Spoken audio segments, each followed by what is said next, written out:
Primavera 2015, deseándoles el mejor de los años y les agradecemos su presencia. La primera intervención va a estar a cargo de Fidel Arroyo y les doy un poco la introducción de quién es nuestro primer conferencista.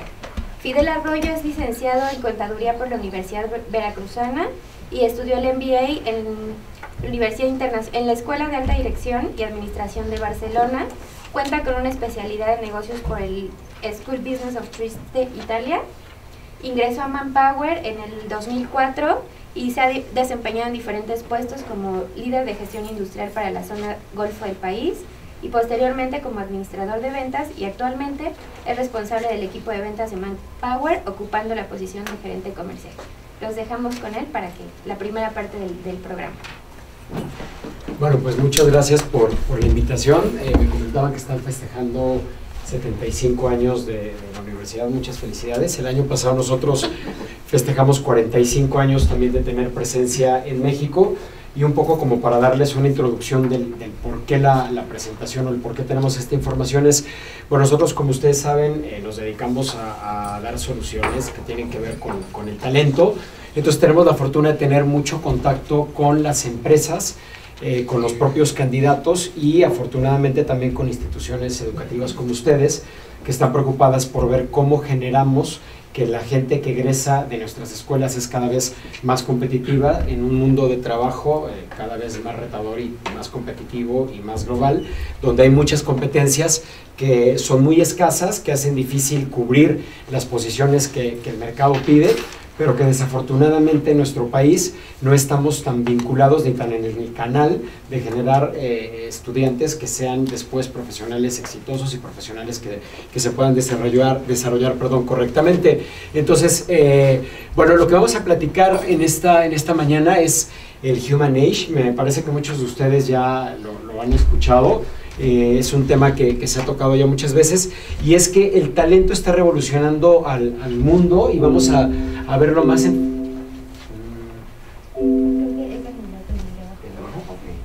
enfocado a lo que está pasando en México y Centroamérica, y también tenemos algunos datos de lo que está pasando en otros países. Como raza, el ser humano hemos conquistado ya la parte de la naturaleza, la parte industrial, y desde hace algunas décadas hacia acá nuestra principal preocupación, y muchos de los que estamos aquí coincidimos tal vez en la generación, la preocupación ha sido cómo nos desarrollamos plenamente a nosotros mismos. Y actualmente ustedes que conviven con las nuevas generaciones se dan cuenta que es algo que todavía tienen más marcado. Si la generación X lo tenemos marcado, bueno, los nuevos lo tienen todavía como una preocupación mayor, e incluso al momento de buscar un trabajo es algo que buscan en las empresas donde van a contratarse. Se preocupan porque sean empresas socialmente responsables, porque sean empresas éticas, otro tipo de cuestiones que anteriormente no veíamos tanto, ¿no? ¿Cómo está el mundo del trabajo hoy? Es parte de lo que vamos a platicar, y de lo primero que me gustaría comentarles es, pues, dar nuestra definición de talento, es definir qué es lo que es el talento. No se los voy a leer, ustedes lo pueden ver, y aunque todos tengamos capacidades similares o estemos formados técnicamente de la misma manera, cada uno de nosotros con nuestro talento le imprimimos una huella personal a las cosas que hacemos. Podemos tener, nosotros que nos dedicamos a la parte del talento, de los recursos humanos, podemos tener dos candidatos que cubren perfectamente la parte técnica de un perfil, pero que tienen competencias totalmente diferentes y que van a ayudar a las empresas en un momento diferente. Puedo tener un candidato perfectamente calificado para una posición, pero si requiero formar equipo, a lo mejor el candidato B tiene las competencias para hacer equipo. Si requiero tener resultados, a lo mejor es el candidato A quien lo va a hacer de mejor manera, ¿no? Entonces, a eso nos referimos, ya que el talento, cada uno de nosotros le imprime su propia huella, su propia personalidad, y que además es ahora uno de los motores que están complicando más el tener competitividad entre las empresas, ¿no? Sabemos actualmente que el mayor ingreso que generan las economías desarrolladas viene a través de la industria de los servicios, ¿no? Los servicios son de los que nos generan un mayor ingreso. Pasamos al siguiente slide. Y bueno,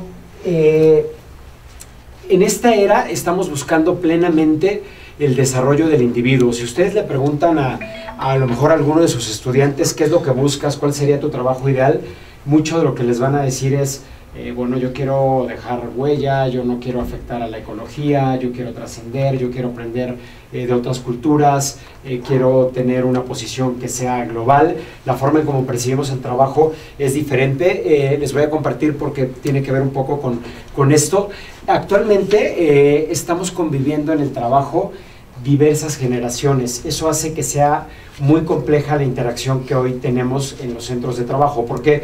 Porque tenemos a los tradicionalistas, tenemos a los baby boomers, tenemos a la generación X, tenemos también la generación Y o la Next Generation que se está integrando, y eso hace que tengamos ciertas fricciones en la forma en cómo percibimos el trabajo. Como ustedes saben, y bueno, ahí no me voy a meter porque ustedes seguramente tienen conceptos mucho más claros que yo al respecto, pero una generación es un grupo de personas que nos caracterizamos por haber vivido acontecimientos similares. Esos acontecimientos similares nos marcan de diferente forma y también nos marcan la perspectiva que tenemos hacia la autoridad y hacia el trabajo. Entonces no es lo mismo que en un equipo interactúe gente de una sola generación a que en un equipo interactúe gente de diferentes generaciones. ¿Por qué? Porque, como les decía, la autoridad la percibimos de diferente manera, y ahora uno de los principales retos que tenemos dentro de las organizaciones es cómo generamos mayor productividad con gente que pertenecemos a las diferentes generaciones. Un tradicionalista va a estar más enfocado a la fidelidad que tiene hacia su empresa. Normalmente es alguien que no se ha movido de la compañía, que piensa jubilarse ahí, que prefiere sacrificar tal vez momentos familiares a su carrera profesional. Después vienen los baby boomers. Los baby boomers, un dato curioso es, fueron los primeros que empezaron a teñirse el cabello porque era importante seguirse viendo jóvenes para no retirarse y para no dejar su puesto de trabajo. Son gente muy sacrificada, son gente a quien su generación los marcó por el esfuerzo y que también siguen dedicando más tiempo a la parte profesional que a la parte familiar.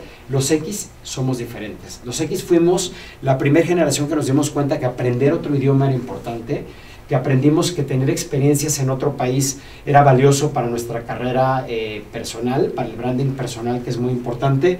Nos importa todavía el estatus, nos importa todavía el tener un ingreso económico alto, que es diferente a lo que está ocurriendo con las nuevas generaciones. Para las nuevas generaciones sí les importa mucho el dejar huella en este mundo, el trascender, el hacer cosas importantes por su comunidad, por su planeta, pero ese tema de tener una oficina enorme con un escritorio y una mesa que me separa 1,5 metros de la persona que está enfrente de mí, para ellos eso ya no es importante. Entonces es un reto, y además tecnológicamente están mucho más actualizados que nosotros, tienen mucho mayor facilidad para el idioma. ¿Por qué? Porque el internet les da facilidad de comunicarse con gente de otras partes del mundo, y eso hace que también su capacidad de comunicarse en otros idiomas sea mejor que la que teníamos nosotros. Entonces, ¿qué pasa? Antes, bueno, era la tierra el factor más importante, después el tema de la industria fue el factor más importante y el que movió la forma en cómo trabajábamos. Actualmente es el talento el que marca la diferencia entre la competitividad de las empresas. Perdón, me adelanté un poquito. En alguna otra época, como les decía, el factor primordial era la tierra, después se volvió el capital, el capitalismo, y ahora llegamos a un tema que es el talentismo. ¿Y qué es el talentismo como tal? Bueno, el talentismo es que hoy voy a diferenciarme de mi competencia si tengo a la mejor gente trabajando para mí. Y eso aplica incluso para instituciones como ustedes. Si yo tengo a la mejor plantilla docente, me voy a diferenciar de todas las demás universidades que son una oferta. Y ahora, el otro día platicando con gente de otra universidad, decían eso: nosotros no solamente competimos por traernos a la gente del estado de Veracruz, de Monterrey, de otros estados, ¿no? Compito por traerme gente también de otros países de América Latina y también por traer gente de otros países, de otros continentes, ¿no? Eso hace que nos diferenciemos. ¿Y qué pasa? Que es algo paradójico actualmente con el talento, pues que tenemos una escasez de talento. Hace unos años nosotros presentamos el futuro del trabajo en América Latina y hablábamos de un famoso bono demográfico que probablemente ustedes lo escucharon. Decíamos que hace 10 años íbamos a tener a estas alturas una diferencia con respecto a Europa por la cantidad de población económicamente activa que iba a estar lista para integrarse al mercado laboral y que nos iba a colocar a lo mejor en una posición superior con respecto a otros países. ¿Qué pasó? Bueno, ya llegamos a ese punto y las cosas no se han dado porque no nos preparamos de una manera adecuada para ganar esas posiciones. ¿Y qué sucede? Que bueno, antes teníamos una mayor demanda de las habilidades básicas, ¿no?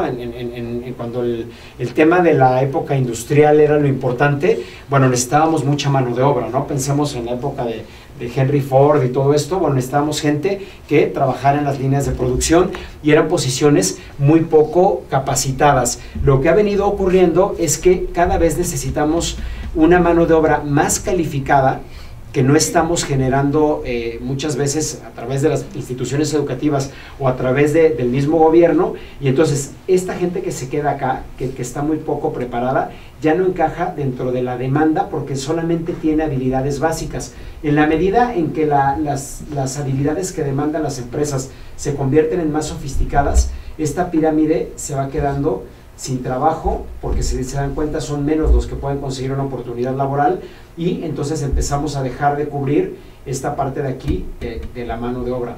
Y hay tema interesante que ocurre en otros países, no sé si ese dato lo habían escuchado, pero por ejemplo, en Italia había una escasez de managers muy grande, se estaba empezando a retirar ya la generación de managers, y una parte importante era porque no estaban preparados las nuevas generaciones para asumir ese reto, y también porque los italianos son de la gente o de los países que les cuesta dominar otro idioma.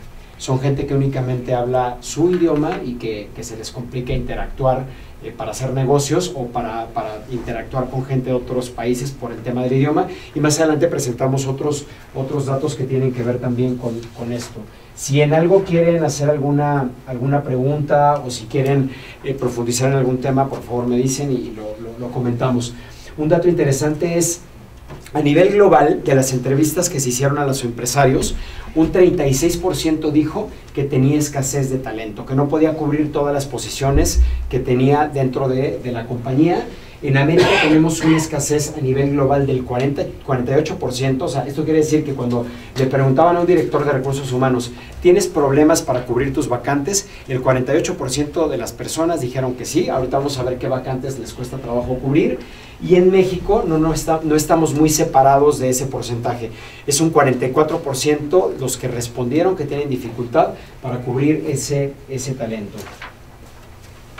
Vamos a ver esa distribución cómo está. Perú es de los países que tienen, y me voy a mover acá para que no le dé espalda a todos. Perú es de los países que tienen una mayor dificultad para cubrir el talento. Como les decía, México estamos entre el 44% y el promedio que tenemos como continente es de un 48%. Pero no es cualquier tipo de talento el que nos cuesta trabajo encontrar. Sí es un talento que está muy identificado. Y fíjense qué curioso, son los oficios manuales calificados los que en México nos da más trabajo cubrir, las carreras técnicas. Yo no sé ustedes qué visión tengan como universidad a ese respecto, pero bueno, culturalmente en México todas las familias queremos que aparezca el título colgado de la UDLA en una licenciatura, en algo que suene bonito, un médico, un abogado, no sé, un licenciado en finanzas, pero la parte técnica le restamos valor cuando es mucho de lo que nos está pidiendo el mercado. Entonces eso es un tema importante porque culturalmente nosotros mismos estamos obligando a que las nuevas generaciones se vayan a carreras que probablemente no vayan a tener una oportunidad de trabajo y que le cree frustración a nuestros jóvenes, ¿no? Entonces esa parte es bien importante de verla, y hay casos muy claros. Yo tuve la oportunidad de platicar con la persona que era el VP de Bimbo cuando abrieron la planta en China, y uno de los principales retos que él nos decía era que fue increíble que antes de que los mexicanos empezaran a interesarse en aplicar para esas vacantes, tenían gente de China que ya les estaba mandando currícula, que conocía perfectamente misión, valores, visión de la empresa, y que estaban interesados en trabajar con ellos. Y los mexicanos nos estábamos quedando atrás. ellos tuvieron que armar un programa para la gente que querían mandar, ahora sí que el top management que se iba a ir para allá, y uno de los principales problemas que tenían era el idioma, que era gente que no podía hablar inglés. Entonces imagínense, sin inglés, y en China, donde los chinos tampoco es que sea fácil comunicarse con ellos, tenían un problema para mandar a la gente. Los programas de expatriación cada vez son más caros, y el 70% de los programas de expatriación fracasan por el tema del idioma y porque la pareja, llámese el esposo o la esposa del ejecutivo que se expatría, no se acostumbran al país a donde llegan. Entonces le dice, ¿sabes qué? Pues sí, está muy bien, pero yo quiero que nos regresemos, ¿no? Entonces es un tema bien importante, porque los latinos, por tradición, somos de los que tendemos a tener una menor movilidad. Somos los que menos nos queremos mover por la familia, por los amigos, y es así como se forman las diásporas en Estados Unidos, en otros países, de los mexicanos, los latinos, la gente que no interactúa culturalmente con la gente del país a donde llega, sino que sigue buscando a la gente que tiene el mismo entorno. Entonces, bueno, aquí pueden ver las principales vacantes. Ingenieros, ¿no? Los operadores, a nivel global, perdón, los ingenieros, los operadores de producción, global técnicos, en México los ingenieros, los representantes de ventas. La gente de ventas es complicada de encontrar, y yo creo que algo, bueno, es una opinión personal y que también compartimos en Manpower porque nos hemos dado cuenta de eso.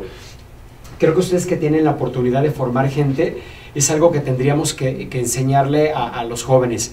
En cualquier momento todos somos vendedores, ya sea que directamente hagamos esa labor para una empresa, o que tengamos que vender un proyecto, o que tengamos que vender nuestras propias ideas al jefe, y hay competencias que la gente no está teniendo al momento de egresar. Una de ellas, presentar en público. El presentar en público a mucha gente le cuesta trabajo, y es algo que si llegas a un nivel de jefatura, de gerencia, bueno, de dirección ya ni se diga, ¿no? Pero a esos niveles lo tienes que hacer. O la capacidad de expresarte correctamente oralmente, y no solo en tu idioma, sino en otro idioma, ¿no? Tener la capacidad de dar una presentación en un idioma diferente, ser fluido y comunicarte es muy importante. La capacidad de redactar, y seguro a ustedes les toca darse cuenta de eso.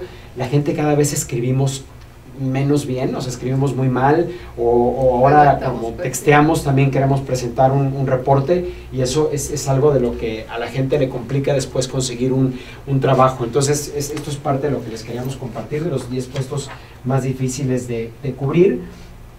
Y a otro tema que creo que nos compete mucho, cerca de 73 millones de jóvenes están desempleados. Más de 6 millones definitivamente han abandonado la búsqueda de un puesto de trabajo, y el 36% de los empleadores tuvieron dificultad para cubrir las vacantes. ¿Qué pasa? Ahí no nos estamos hablando las escuelas, el gobierno y los empresarios. Entonces, las escuelas están egresando gente que no está siendo demandada en el mercado laboral. El gobierno no tiene un claro enfoque, bueno, no me quiero meter en problemas políticos, pero no tenemos un claro enfoque como nación de hacia dónde vamos y en qué queremos ser muy buenos para traer inversión a nuestro país, o para que nuestro país genere ese tipo de industria. Y las empresas no estamos siendo claras en decirle a las escuelas el tipo de perfiles que queremos que egresen, ¿no? Y luego, cuando un chico llega a hacer prácticas profesionales, en lugar de que haga cosas que le ayuden para poder ingresar al mercado laboral, pues lo ponen a sacar copias, o a filtrar una base en Excel, o a hacer cosas que no le van a generar valor. Entonces es algo que nos está pasando mucho. Algunos datos que eso sí se los quiero leer, porque no me los sé de memoria. México tiene 7.337.520 ninis. Somos el tercer país con uno de los porcentajes más altos de jóvenes entre 15 y 29 años que ni estudian ni trabajan. Solo estamos detrás de Turquía y de Israel. Entonces, bueno, no es un lugar como muy honroso que tengamos. Y bueno, una cantidad tan grande de gente que no está haciendo nada, quiere decir que ese bono demográfico del que les había hablado y en el que tenemos puestas las esperanzas, no lo aprovechamos como debía ser. ¿Y en qué repercute? Bueno, pues económicamente es gente que no va a colaborar para las pensiones, que nos va a generar un problema a nosotros, porque ¿quién va a pagar nuestras pensiones?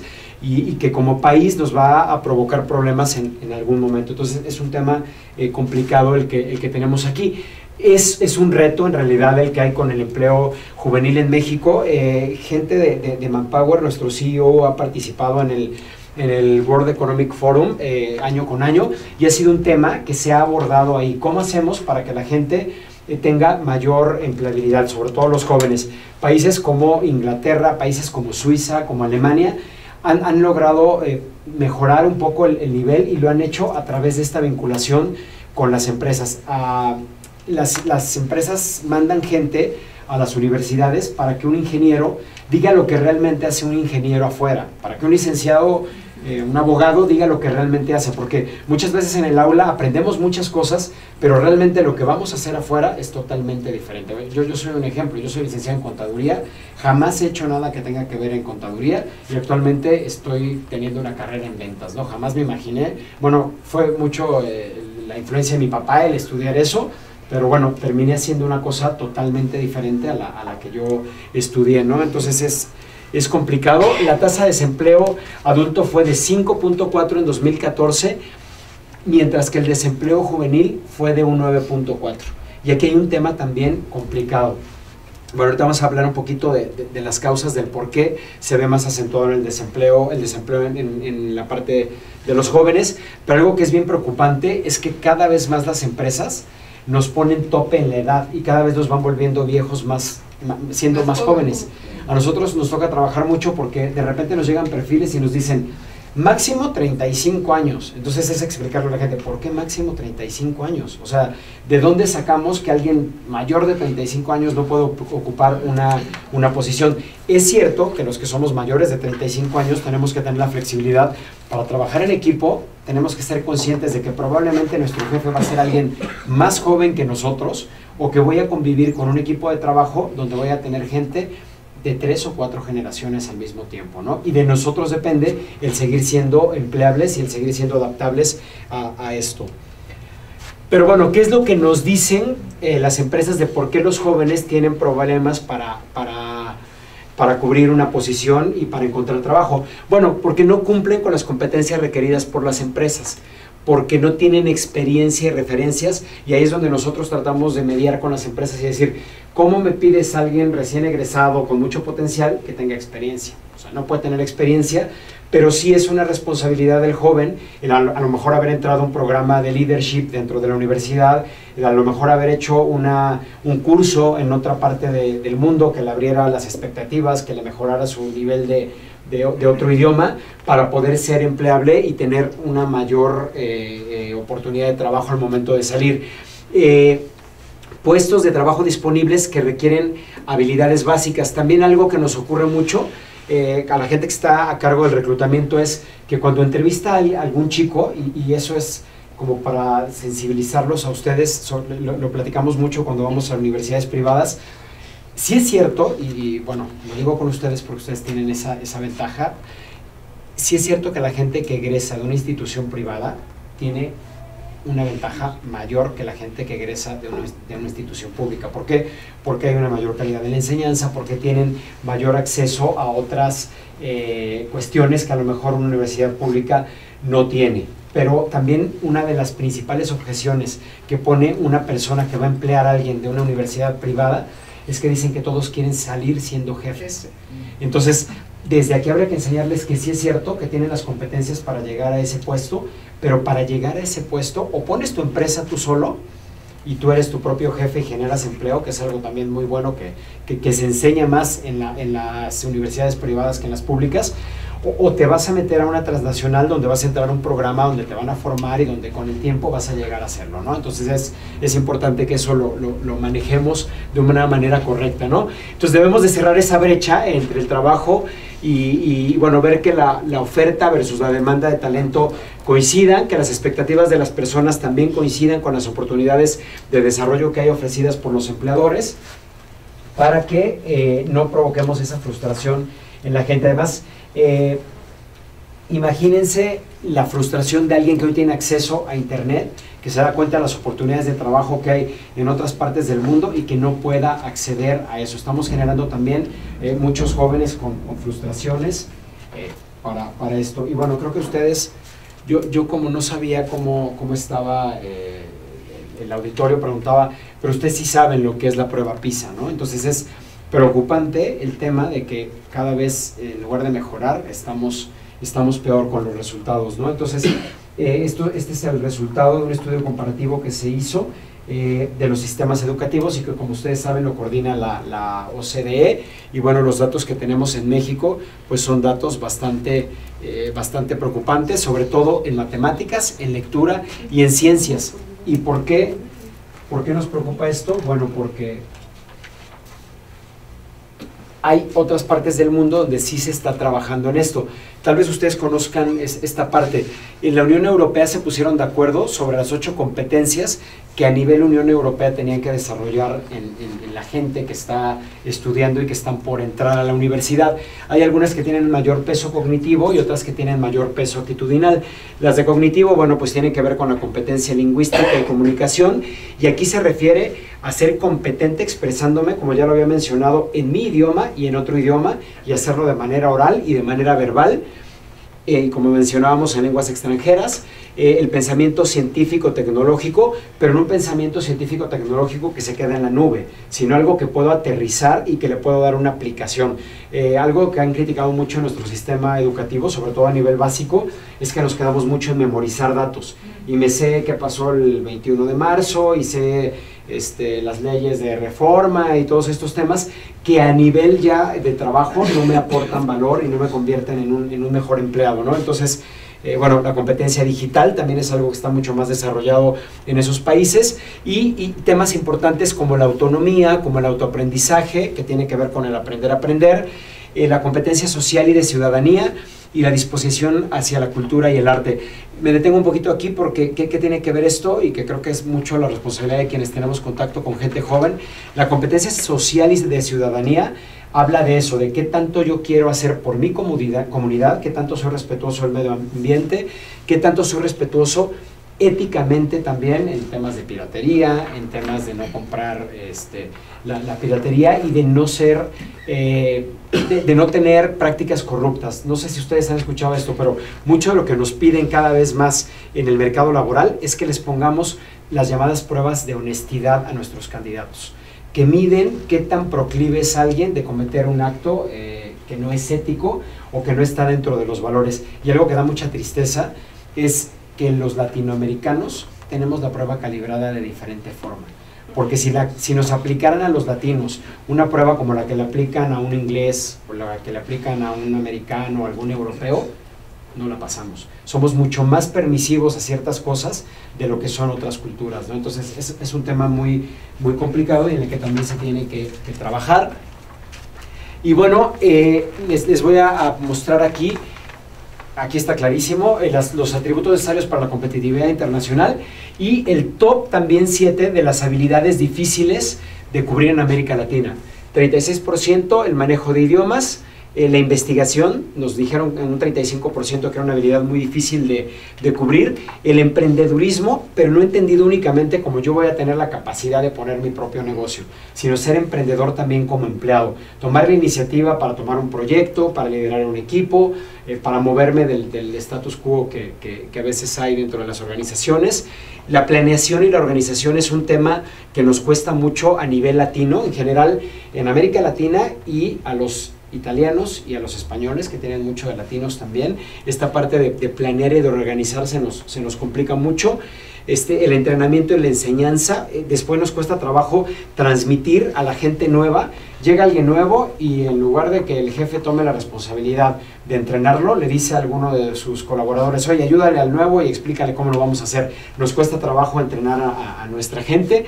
Y bueno, en el tema de la tecnología de la información también tenemos un problema que tiene que ver, no porque no queramos hacerlo, sino porque también en nuestros países todavía es muy caro el tener acceso a una computadora, a un internet, y aunque Coppel la venda con paguitos chiquitos, hay mucha parte de nuestra población que no tiene acceso a este tipo de cuestiones.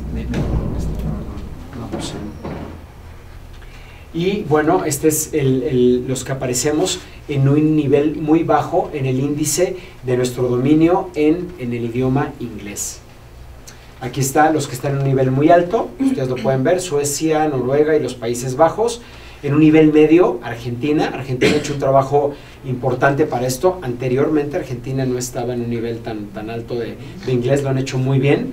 En un nivel bajo estamos Costa Rica, Brasil, Perú y México, y esto es sorprendente porque les comento, hace 7 años nosotros teníamos mucha demanda de personal en Costa Rica para los call centers, y nos pedían gente que pudiera establecerse allá porque tenían un muy buen nivel de inglés en Costa Rica. Algo ha pasado con Costa Rica, que su nivel de inglés está muy por debajo.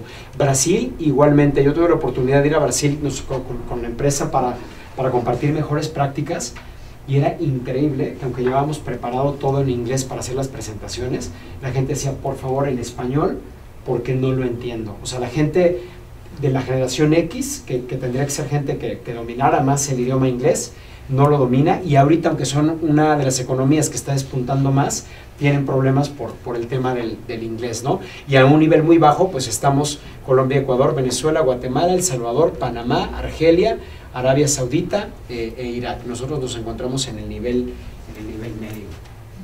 Estamos en el ranking número 40. Y bueno, estas son las tendencias que se han visto, ¿no? De las tendencias de los países que han ido a la baja, los que han tenido un ligero descenso y los que van a la alta, ¿no? Y en nuestro continente, bueno, Costa Rica se ha vuelto a poner las pilas, Venezuela, Brasil, Chile, Colombia, Perú, son países que estamos teniendo una leve tendencia hacia la alta. Y bueno, otro dato que es interesante es lo que se mide en el World Economic Forum, que es el índice de competitividad.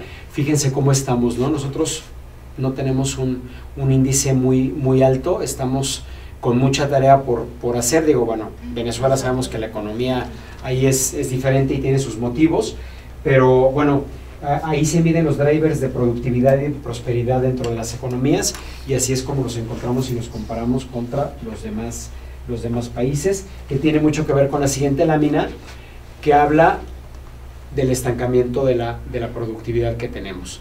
Es notorio que nuestra productividad cada vez se ha quedado en el mismo nivel y nos volvemos menos productivos, que también esto es algo que tenemos que cambiar nosotros en el sector productivo, porque a ustedes les toca, y seguro lo ven con los jóvenes, no siempre el número de horas que estás sentado en un trabajo o que estás en un aula, la gente está poniendo atención, ¿no? Y la gente, no porque esté 8 horas sentada, va a ser más productiva. Y un dato que es tal vez interesante para ustedes, hicimos un estudio sobre las tendencias en el trabajo, y muy curiosamente la gente que está hoy egresando de las universidades son los que menos quieren hacer home office. Y tiene un motivo importante. Pensamos que eran los que nos iban a decir, no, yo prefiero hacer home office. No, porque todavía si los ven en casa, los papás les dicen, oye, ayúdame con tal tarea, ve por tu hermano, ve a comprar las tortillas, ve a hacer algo. Piensan, o sea, los papás piensan que están haciendo otra cosa menos trabajar. Si tienen una duda, como todavía no tienen la experiencia laboral, no tienen a quién preguntarle.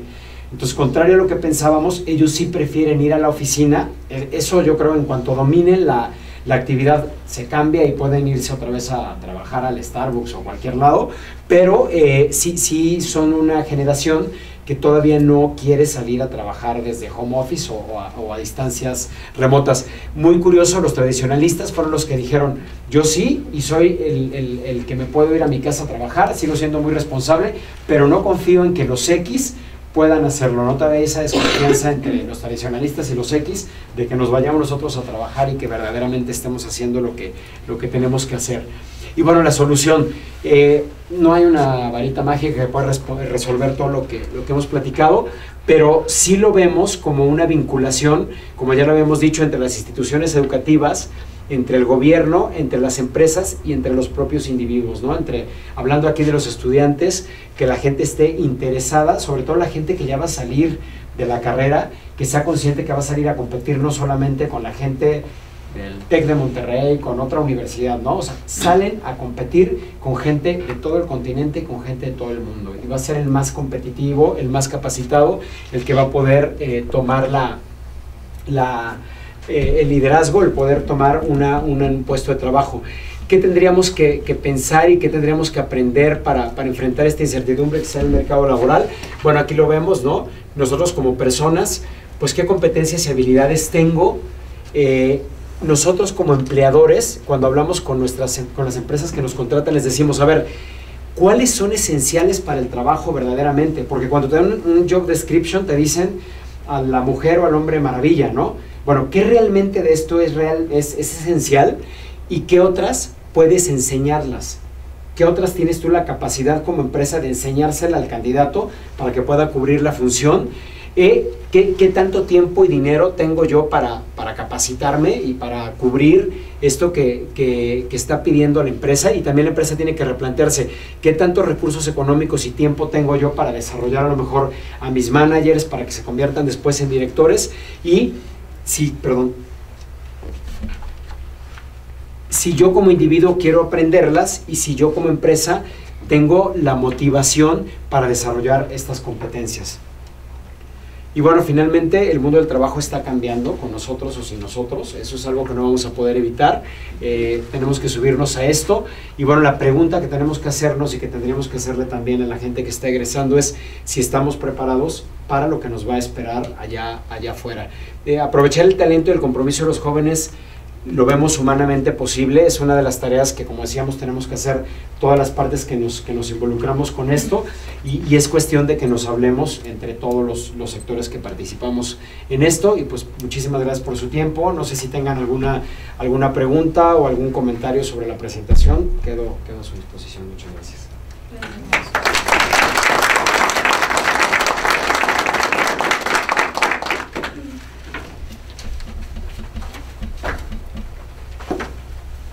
Yo nada más siempre he tenido esta duda. Sí. Cuando se habla de las generaciones estas X, Y, no sé cuántas más hay, son, creo que patrones que han surgido en Estados Unidos, básicamente creo que ellos hacen estas divisiones, ¿no?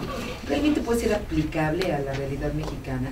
O sea, aunque veo que el entorno es globalizado, pero, por ejemplo, allá surgieron de necesidades propias, o sea, como que son, en Estados Unidos, o sea, como que ven el mundo, cómo se está desarrollando el joven y así está. Pero cuando lo pasamos aquí a la realidad mexicana, ¿de verdad aplica? Sí, hay otro estudio que tenemos que habla justo de las generaciones, y aunque los acontecimientos son globales y no es lo mismo un tradicionalista de Europa que un tradicionalista de América Latina, pero sí hay ciertas cosas que se compartieron a nivel global, y aunque no estábamos tan comunicados, que marcan a esa generación y que marcan la percepción que yo tengo de autoridad. En el trabajo tiene mucho que ver la autoridad y con el subordinado, ¿no? Todavía las empresas están, aunque cada vez más planas, pero sigue habiendo una jerarquía. Y la percepción que yo tengo de cómo quiero vivir mi vida, en comparación con la percepción que mi padre tiene de cómo la quiso vivir, es totalmente diferente, ¿no? Entonces, tampoco quiere decir que todos tengamos las mismas características. Algo que se encontró en el estudio es que tiene mucho impacto en ti el primer jefe que tuviste. O sea, por ejemplo, yo soy X, pero el primer jefe que tuve fue tradicionalista. Entonces, en mi estilo de gerenciar, yo tengo muchas cosas todavía de tradicionalista porque fue el que me formó. Entonces, sí es cierto que compartimos características, sí es cierto que vemos a la autoridad de una manera diferente. Por ejemplo, y eso yo creo que lo ven aquí con los chicos que están formando, el horario de trabajo. O sea, nosotros actualmente cuando entrevistamos a alguien, la gente dice, oye, no, o sea, a mí me gustaría un horario más flexible. O muchas veces dicen, no, en la generación X, por ejemplo, fuimos una generación a la que le importa todavía más el dinero que a la nueva generación. Ahora los chicos muchas veces dicen, yo prefiero tener oportunidad de tener un colega en Argentina, otro en Estados Unidos, otro en Londres, más que lo que me vas a pagar. O prefiero trabajar en una empresa pequeña que me dé oportunidad de tomar decisiones sobre la empresa que lo que me vas a pagar. O sea, sí, no es tan tajante, pero sí es cierto que está muy claro lo que busca cada una de las generaciones y la percepción que tienen del trabajo y de la autoridad dependiendo de la edad en la que estamos. No es que se corte porque nací de tal a tal generación, pero sí compartimos muchas cosas y a nivel global que hacen que veamos el trabajo de una manera distinta. Si gustan, después les podemos mandar ese estudio para que lo lean, y si quieren que les presentemos el estudio, con todo gusto lo hacemos. Sí. Yo tengo la oportunidad en el otro trabajo de observar precisamente esto que estás diciendo. Ahorita hay, bueno, incluso yo tengo un jefe que es mucho más joven que yo y que te habla de manera igual, ¿no? Sin embargo, en otras áreas hay un jefe que es mayor que sus subordinados y se nota el celo, la manera de querer acallar a los otros, que son más abiertos, más dinámicos, que opinan, y a ver, y si tú vas a ese curso, me vas a tener que responder con resultados, pero así como molestándose hasta cierto punto de que los jóvenes están queriendo seguir capacitándose y de alguna forma están dejando atrás a su jefe, entonces no les gusta mucho y los demás percibimos precisamente esa manera de rechazo, yo creo que es porque él se siente menos en ese sí, sentido. un poco la amenaza de está teniendo mayores competencias de las que yo tengo, e ¿no? incluso ahorita, por ejemplo, en este comienzo de año, la empresa fue lo primero que planteó. Los vamos a estar calificando más por objetivos, por lo que alcancen, y además vamos a estar cerrando o apagando luces para que la gente se vaya temprano, porque queremos que estén siendo competentes, no los quiero tener aquí encerrados y quiero que tengan capacidad de proyectar todos nuestros productos hacia los posibles clientes, lo que sea, aunque no todos estamos enfocados a ventas, pero de alguna forma, como tú comentabas, todos nos vendemos en algún momento. Y es cosa que no se notaba mucho en otras empresas. Entonces, sí, todo esto que estás diciendo, yo lo estaba pensando ahorita, que lo estoy viviendo y es genial de alguna forma tener la capacidad de ser flexible y de adaptarte. Por ejemplo, a mí lo que me cuesta trabajo ya trabajando con más jóvenes y con otros más grandes es la tecnología, que ves a los chicos con una facilidad de y yo, ay, caray, ¿por qué no tengo yo eso? Aunque te preparas un poco, ¿no? Algo, ya para finalizar, no quitarles tiempo, algo que se quejan mucho los jefes tradicionalistas es, yo tengo uno que no me está escuchando ahora, pero por ejemplo es algo que no le cuesta trabajo entender. Cuando estamos en las juntas, él piensa que si alguien tiene la laptop abierta y está contestando algún mensaje con el teléfono, no le está poniendo atención. Yo no es que sea tan joven, pero todavía me tocó subirme más rápido en ese tema, y la realidad es que hoy la gente tiene la capacidad de estar poniendo atención, contestar un mensaje de texto y a lo mejor estar checando Facebook, o sea, no siempre, ¿no? Y me queda claro que al dar clase es muy complicado, pero a mí me ha tocado darme cuenta que preguntas y efectivamente sí responde la gente, o sea, que nosotros no tengamos la capacidad de hacerlo al mismo tiempo no significa que las nuevas generaciones sí lo puedan hacer, ¿no? Y hay que acostumbrarse a eso, porque él sí es todavía de que cierren la computadora porque estamos en junta, ¿no? Y todo el mundo, ok, ¿no? Pero es parte de eso. A manera de comentario, una de las cosas que noto es como Argentina de repente hace todo como boom con el inglés, a pesar de tener una guerra con los ingleses, por las Falkland Islands, no las Malvinas. Entonces, de repente a lo mejor el problema es que estamos muy cerca de Estados Unidos. Que en teoría tendría que ayudarnos, porque esa cercanía y el que nosotros podamos ver las películas en inglés y todo esto tendría que hacernos internacionales. Exactamente, más competitivos. Pero qué interesante que, bueno, que Argentina con ese problema que es reciente, sí, que son 25 años. Sí, es más o menos. Más o menos, sí, realmente es un sí, problema reciente, y entonces de repente se abraza más en aprender un idioma. Yo leí por ahí que tiene un tema que ver con que los argentinos sí tienen un ego, que todos conocemos, que es muy bueno, porque al final de cuentas ha hecho que hagan cosas muy buenas, que por ejemplo los mexicanos o los centroamericanos no tenemos. Y a nosotros nos da miedo hablar en inglés si no es perfecto. O sea, si yo siento que mi acento no es tan bueno, me cuesta más trabajo el hacerlo porque me da pena que me critiquen. Lo que no sucede con los extranjeros. Llega un extranjero y habla el español como puede y cada vez lo va mejorando más. Y ellos tienen esa capacidad de decir, lo hablo como me salga, y poco a poco lo van mejorando. Mientras que los centroamericanos, si escuchamos que el compañero de al lado lo habla con una fluidez tremenda y con un acento muy bueno, a mí como que ya me da pena el que yo lo hable todavía medio pocho, ¿no? Es también un tema ahí cultural que no nos soltamos a hacerlo, pero sí, ellos, y esa forma de ser les ha ayudado a aventarse al sí, respecto de lo que comenta, yo creo que en nuestro país esto es cultural, educacional.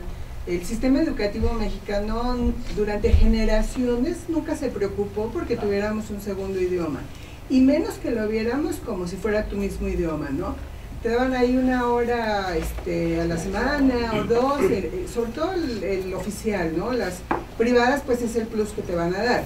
Entonces, son ciertos estatus los que han podido o hemos tenido la oportunidad de mandar a los hijos a escuelas en donde les den el inglés, que muchas mamás en su momento, digo mi generación, no lo veían como importante. Ay, ¿para qué una escuela bilingüe? ¿De qué les va a servir, no? Y hoy ves que los que estuvieron estudiando inglés desde el principio, pues tienen más oportunidades.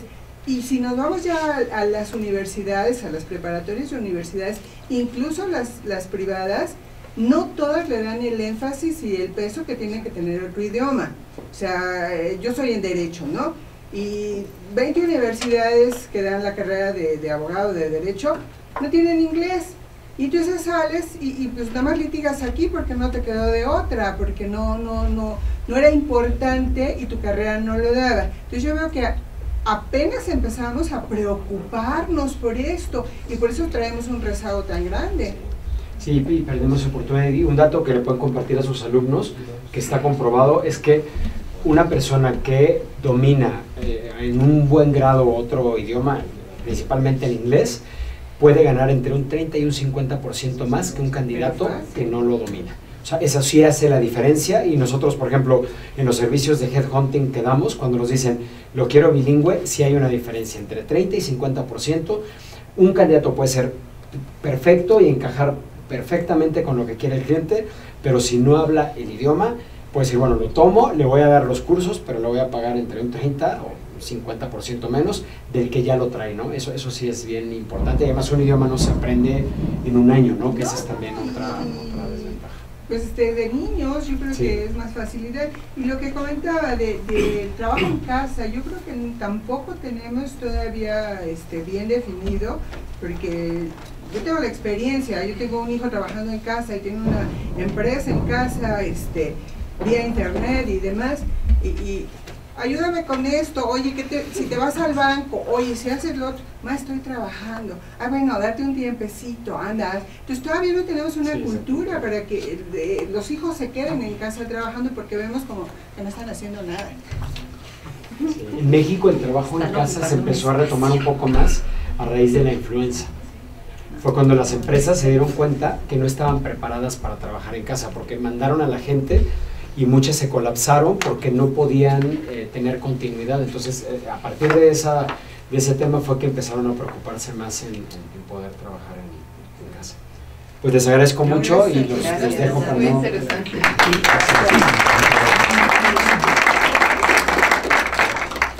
En la segunda parte tendremos a la maestra Geraldine hablándoles, retomando esta parte de la importancia del inglés. Muchos de ustedes ya la conocen, es la directora del Centro de Inglés. Le dejamos con la segunda parte de la presentación. Buenos días todavía. Muchas felicidades para 2015. Esperemos que tenemos un año a todo dar y mucho mejor que el año pasado, ¿verdad? Sí. Bueno, entonces estoy aquí para hablar de la importancia de inglés, English in the 21st century. La importancia, unos de ustedes ya han tocado qué importante es inglés hoy en día para estar en la comunicación global. Bueno, pero antes de empezar con me pidieron de hablar un poquito sobre la historia de nuestra institución. Y voy a hacer varias preguntas. Entonces, número 1, ¿ustedes ya tienen un papel y lápiz? ¿Sí? ¿Sí o no? No. Bueno, es que vamos a apuntar varias preguntas que ustedes quieren preguntarnos, nosotros, el maestro Pete, Dr. Pete, y la maestra Liliana, después de la práctica que lo vamos a tener. Mi primera pregunta es, ¿cuántos nombres tenía nuestra institución hasta la fecha? ¿Lo debemos escribir? No, nada más me van a decir. Sí, ahorita. Después las preguntas, porque hay varias cosas que vamos a discutir. ¿Cuántos nombres hemos tenido a nuestra querida institución? Bueno, sí. ¿2? Tres. A ver, ¿quién me puede decir? Sí, Brenda. Fue Mexico City College, Bravo. Universidad de las Américas AC, University of the Americas. University Sí. of the Americas, Ajá. and Universidad de Universidad las Américas. de las Américas. Muy bien. Ok, pues correcto. Brenda, 10. Bueno, entonces vamos a ver unas cosas así importantes en la historia de UDLA. ¿Sí? Ok, mira. Mexico City College. El 1 de julio en 1940 empezamos con 5 alumnos. Hace 75 años que vamos a celebrar. Y el propósito que es importante, nada más voy a leer ciertas cosas, no todo, porque ustedes ya saben leer, supongo, ¿no? Bueno, el propósito de la institución fue ofrecer programas universitarios en artes liberales a residentes de habla inglesa en la Ciudad de México. Así empezó. Así empezó porque los papás de la American School Foundation necesitaban un lugar para mandar sus queridos después o antes de la guerra, en 1940. Entonces, así empezamos, digo, el 1 de julio con 5 alumnos. Y luego la matrícula creció a 5 en 1940 a 726 en 1962. Okay. Y luego, profesores norteamericanos, que es importante aquí, mexicanos y emigrados españoles con el dominio completo de inglés. Entonces era 100% en inglés el Mexico City College. Bueno, luego ya en 1963 cambió el nombre de University of the Americas AC. Y fue el propósito, la educación intercultural en artes liberales enfocada a estudiantes norteamericanos y a un número creciente de estudiantes mexicanos. Ok, bueno.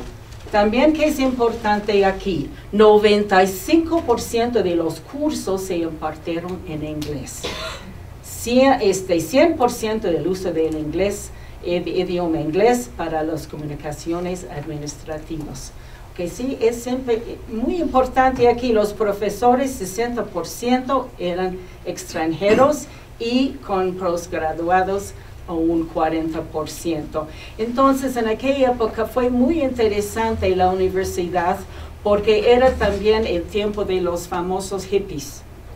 Y también mucha gente que quisieron escapar y no entrar en la guerra de Vietnam, vinieron aquí a México y tenía el gusto de conocer unos, y muchos de ellos se fueron a la Universidad, the University of the Americas, allá en la carretera de Toluca. Entonces fue un tiempo muy interesante, muchos hippies y mucha gente que quisieron escapar de entrar en la guerra de Vietnam. Bueno, y ahora ya estamos en 1970 a 76, dividida entre norteamericanos y mexicanos. Entonces ya empezaron a crecer, hubo más mexicanos interesados en nuestra institución. Y el profesorado mexicano aumentó hasta 80%. Entonces ya estamos viendo un cambio en la población de nuestra institución. El uso de inglés baja 100% a 70%. Entonces ya estamos viendo que nuestro idioma de inglesa ya no, parece que ya no está tan importante en nuestra institución. Luego, en 76 a 84, la institución tuvo como propósito hacer una contribución a la solución de las necesidades educativas de México. Y el profesorado mexicano aumentó hasta 90%. Entonces estamos viendo un cambio, pero bastante marcado. El uso de inglés otra vez baja, ¿no? A 50% y en las aulas baja 95% a 30%. Entonces, ¿qué está pasando? La importancia de inglés ya está bajando, pero muchísimo, muy, muy marcado. Bueno, y ahora aquí estamos, 85 a 2014, ¿ok? Estamos viendo el propósito. El propósito de la institución es preparar profesionales con el dominio completo de inglés, capaces de satisfacer las demandas de empresas y proyectos productivos en México, Estados Unidos de Norteamérica. ¿Qué está pasando? ¿Qué está pasando aquí? De mayor relevancia al inglés. Se retoma. Exactamente. ¿Es necesario inglés? Por supuesto. ahorita? Sí, claro. Como acaba de decir, sumamente importante. Bueno, ok. Ya vamos a ver. Do you speak English? Do you speak English? No. Es una pregunta. Do you speak English? Muy bien. Ok, sí, vamos a ver. Bueno, yo tenía la invitación el día 21 de noviembre del año pasado, de 2014, a un foro internacional que fue para mí increíble, porque estaba viendo que tenemos serios problemas en México, hablando de idioma inglés. Y uno de esos estaban diciendo que en menos que 10 años, 50% de la población mundial va a hablar inglés como su primer o segundo idioma. Menos que 10 años. Entonces, eso es una cosa sumamente importante para nosotros. ¿Qué vamos a hacer? Como gente que dan clases, como gente que estamos educando la población juvenil ahorita, ¿qué vamos a hacer? Prepararnos. Prepararnos, ¿cómo? Eso es la cosa. ¿Qué es nuestro problema básicamente? Oye, Sí, todas mis clases es en inglés, sí. pero cuando tú llegas a una clase y tú quieres empezar tu clase, y los alumnos mismos se dicen, oye, ¿por qué no en español? Ujú, ¿Qué está pasando allí? Hay un dicho en inglés, charity begins at home. ujú. Y el culpable de todos los problemas que los muchachos tienen son los maestros. Ujú. Oye, es que el maestro, es que estamos jugando, es que este. Tu pregunta es excelente, ¿qué vamos a hacer? ¿Cómo podemos motivar a esos muchachos para que ellos entiendan que inglés es primordial ahorita? Llega los japoneses, los franceses, cuando yo estuve en Francia, si tú hablas en inglés, tú eres sus enemigos. Pero ahorita, todos los alumnos que tengo allí, no es de la Salle, que es intercambio, que vienen de Francia, todos hablan perfectamente inglés. Yo te dije a ellos, ¿ok? Cuando yo estuve en Francia, en 1978, cuando yo hablaba inglés, yo fui su enemigo. Ahorita, si mi clase no es en inglés, háblame en español. Entonces, el mundo ya está cambiando. La pregunta que tenemos que hacer a toda la gente que da clase en inglés, o su materia en inglés, hay que forzar a los muchachos a que hablen ese idioma. 1, 2, que quítale miedo. Los mexicanos tienen mucho miedo. Cuando llegué a México no hablaba ni A en español. Y no fui a la escuela de español en mi vida. Estoy hablando por hablar. Errores no me importa, corrígeme. Hay que motivar a los muchachos. Ese idioma no es tu idioma. Tú estás aprendiendo. Y que el maestro que hablaba antes, que ha dicho, oye, el futuro de su trabajo depende de inglés. Sí, claro. Entonces, Claro. motivando a los muchachos así, y no dejamos a ellos, oye Jimmy, ¿por qué no puede contestar en español? En inglés. Sí, sí, sí. Tu clase es en inglés. Motivando a ellos, no todo lo que estamos hablando es teoría. Como que el Señor dijo, la práctica, ¿dónde anda? Ya entendemos todos Pero ¿cómo podemos motivar a los muchachos que esa escuela es bilingüe? ¿Cómo podemos motivar a ellos Eso que es tienen interés. Eso es en muy ese buena idioma. pregunta y quiero que todos ustedes anoten Sí, ¿cómo? para cómo podemos motivar a nuestros alumnos. Así es. Porque si van a ganar más, 30 a 40% más de sueldo, lo vamos a ver Mira, pero es indispensable. ¿Cómo lo vamos a convencer? Es indispensable, muchachos, ¿no? Hay que hablar inglés. Si quieren tener la comunicación global hoy en día, nada más para pensar que en menos que 10 años, mitad del mundo, según el vicepresidente de COMSE, que se llama Héctor Teo, dijo en el foro internacional que si la gente no habla en inglés, no van a avanzar. Entonces nosotros tenemos que ver cómo podemos motivar. Entonces quiero en el papelito que ustedes tienen, nada más para pensar cómo podemos motivar los alumnos para que tengan mejor trabajo en el futuro. Cómo pueden comunicarse en un mundo global. Si no van a poder. Está tan indispensable, fundamental. Bueno, lo vamos a ver otra cosa también aquí. ¿Sí? Ok. La gente, bueno, ustedes pueden ver. Inglés brinda igualdad, inclusión, movilidad social y libertad.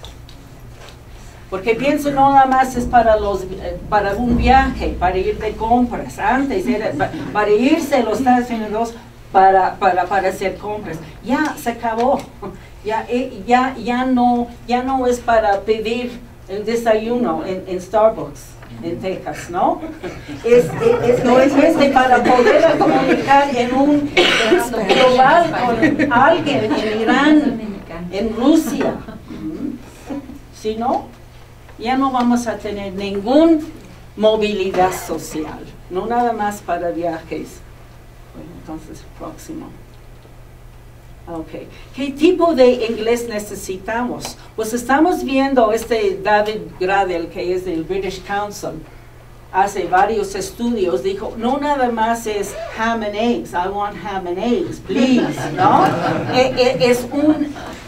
Es una comunicación verbal muy alta ahorita, ¿no?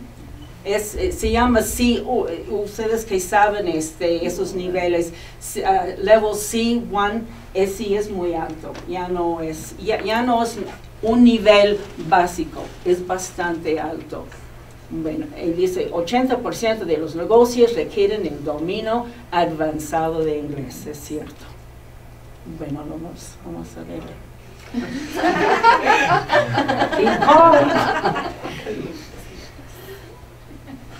Eso sí es otra cosa muy alarmante, pero muy, muy alarmante. Yo no sé. Nuestra deficiencia, 80,000 profesores. ¿Qué vamos a hacer? Vamos a tener una licenciatura en enseñanza de inglés. No sé. A ver, que ustedes qué piensen. Por favor, que me pueden escribir en sus papeles. Lo estoy viendo que unos que no tienen papel. Bueno, a ver si se pueden recordar después, ¿no? Porque sí tenemos que encontrar soluciones. Sí. Geraldine, yo pensaba, y lo pienso hacer en mi curso, Ajá. pues empezar 50-50, porque efectivamente, como dice el profesor, los alumnos no tienen el 100% de inglés, y nosotros como profesores, yo lo acepto, tampoco tenemos el 100%, entonces yo lo que pensaba, en mi caso son 2 clases a la semana, una en español, otra en inglés, entonces no sé si sea bueno eso para reiniciar un poquito esta inducción hacia volver hacia el bilingüismo, ¿no? Ajá. No sé si lo aconsejas así, o sea, yo lo creo como una alternativa. Pues puede ser, sí.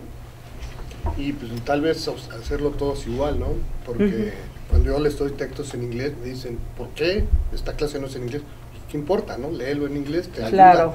Pero ¿por qué usted es el único que hace eso de los que son en español, ¿no? Sí, claro. No sé si es cierto o no es cierto, muchas veces mienten, ¿no? Pero si todos cerramos filas y todos les obligamos a, se tiene que alinear, ¿no? Podría ser una opción.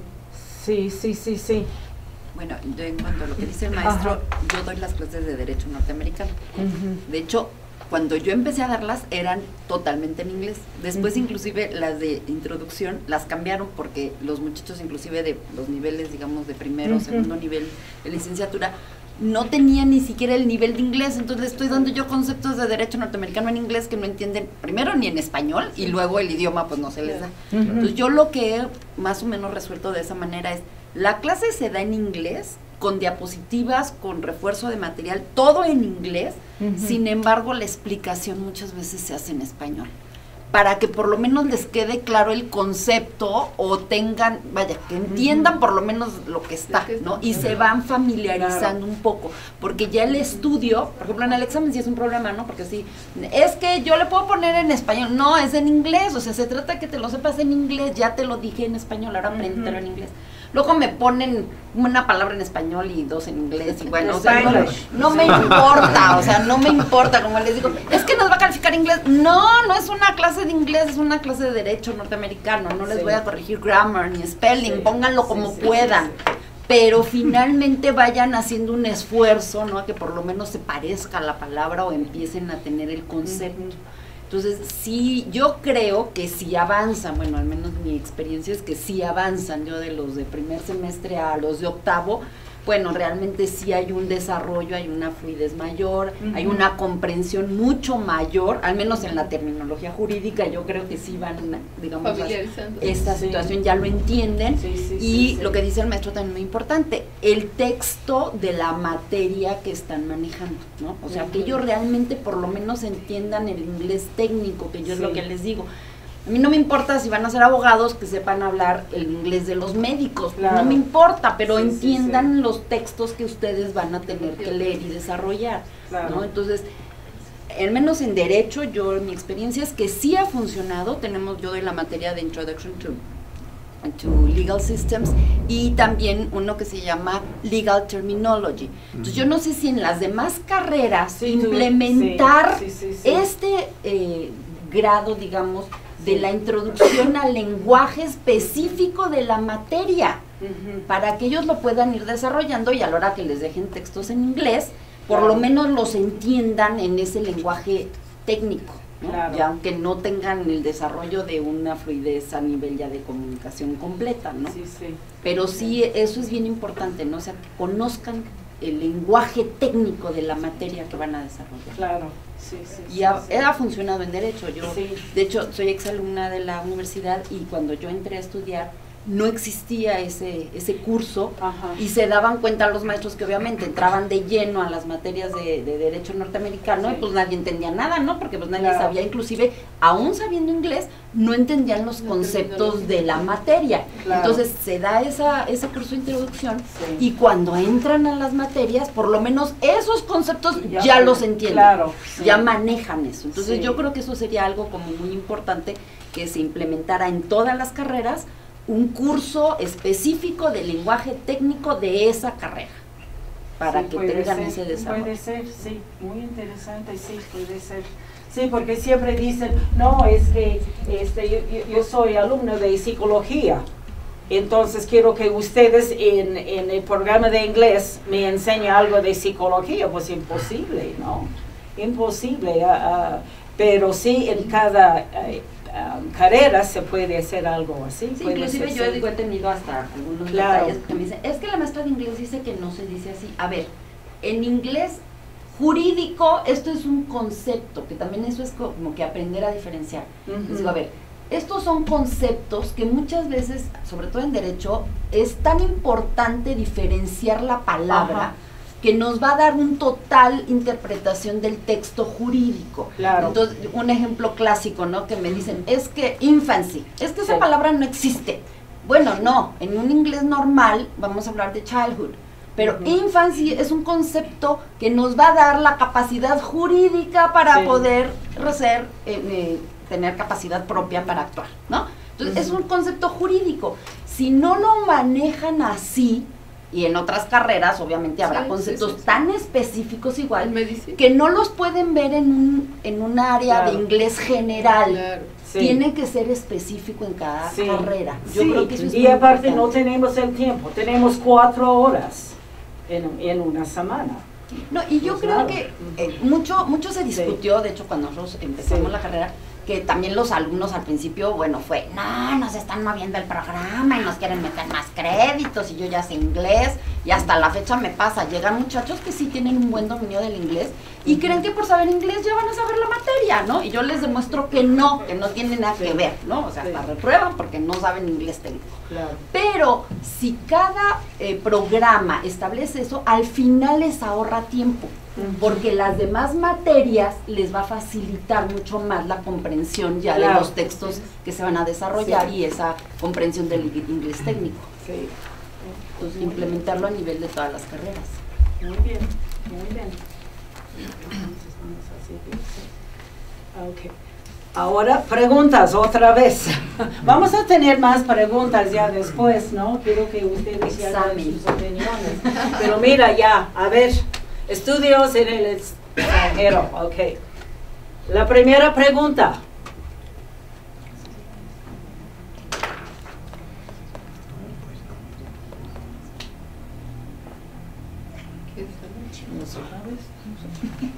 ¿Podrían ser los chinos en la primera pregunta? ¿Cuál es el país con el mejor número de alumnos estudiando? ¿No?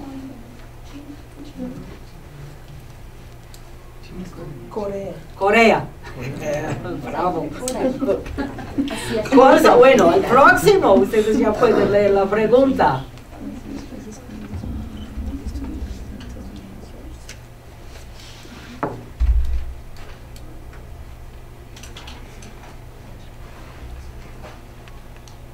En la 2 aparecerá Argentina entre esos dos países. México y China. Los dos tienen 115,000 alumnos. Wow. Los dos. Es el mejor número de alumnos. ¿Cuántos tienen? No sé las cifras todavía. Pero es muy interesante que China y México tienen la misma cantidad. Nivel bachelor's. Y luego, el próximo, ¿qué país? Estados Unidos. Canadá. España.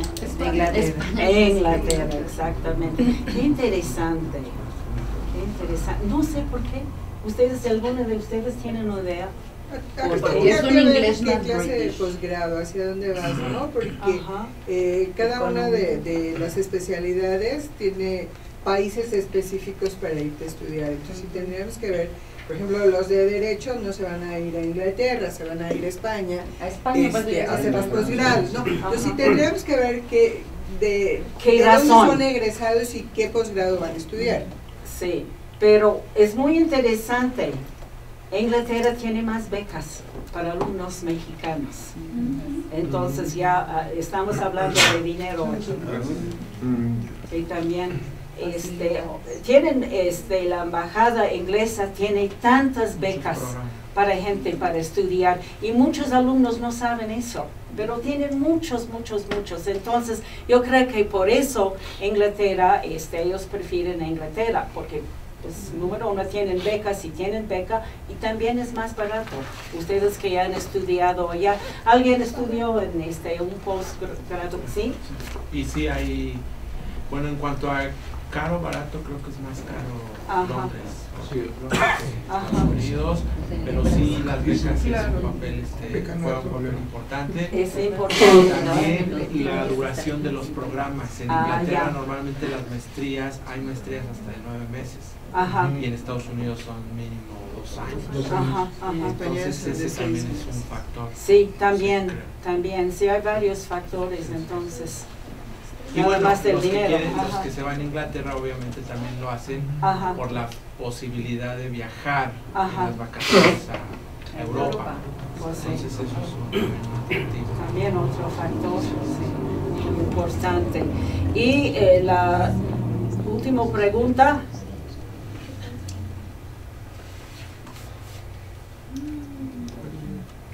Estados Unidos.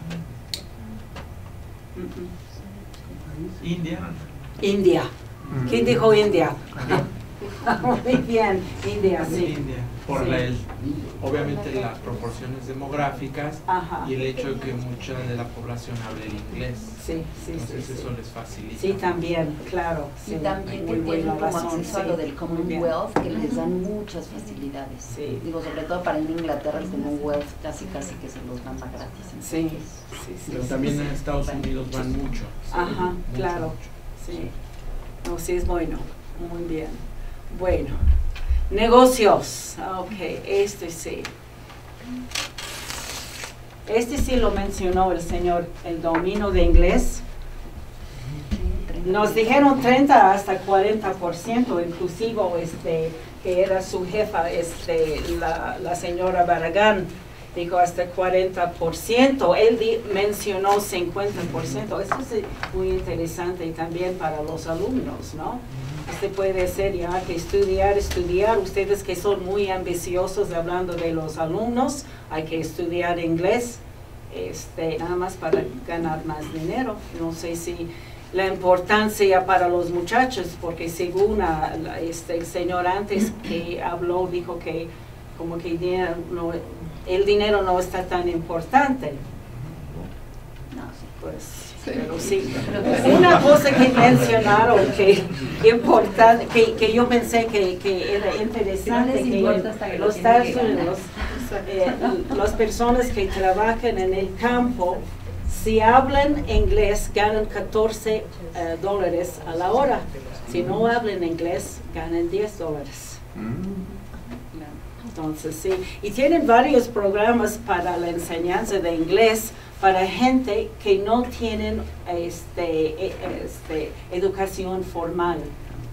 Se llama Innova y es una cosa increíble. Nos enseñaron parte de cómo enseñan inglés a la gente que vamos a decir que tienen primaria, nada más, que no tienen más de primaria y cómo lo pueden enseñar. Pero la cosa es que es la motivación de la gente, ¿no? Sí, ellos sí quieren, ya quieren. Si no quieren, esa es otra cosa.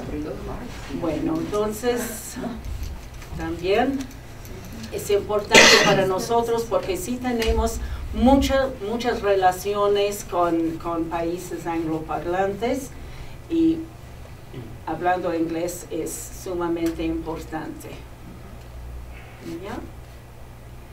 Y sí, hubo un Dr. Michael Proctor que estuvo presente en el foro internacional y dijo que, y se repitió varias veces, language acquisition is the indispensable role of universities. The role of a whole university must have the skills, capacity, and expertise to operate sin fronteras. Ok. Ahora, preguntas. Y tengo aquí mis dos compañeros, la maestra Liliana y el doctor Pete, también que están dispuestos aquí para contestar cualquier pregunta que ustedes tienen sobre la enseñanza de inglés, sobre qué es importante para nosotros y por qué es importante que nuestros alumnos aquí en UDLA se mejoren su nivel de inglés. Sí. Si quieres preguntar, pero mira, antes de eso tenemos, what does the English language mean to you? Quiero que todos ustedes contesten eso. Pero no tienen papel, de verdad, que cada persona iba a tener un papel. Sí. Bueno, entonces nada más, si quieren nada más pensar, ¿qué quiere decir eso? What does the English, y luego lo vamos a preguntar varias cosas a los maestros.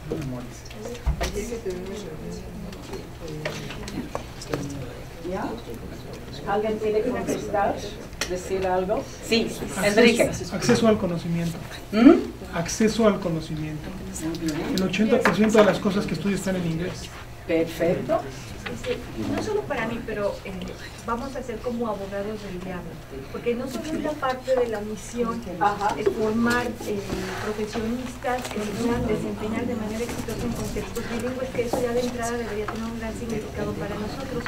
Pero se acuerdan que cuando hemos revisado el modelo educativo, uno de los principios fundamentales es que educamos para la comprensión internacional, y si de entrada no tenemos lenguajes comunes, no podemos favorecer otras habilidades de negociación, de comprensión, de interpretación. Entonces, ese es un elemento que también nos debería ser significativo a nosotros en la vida.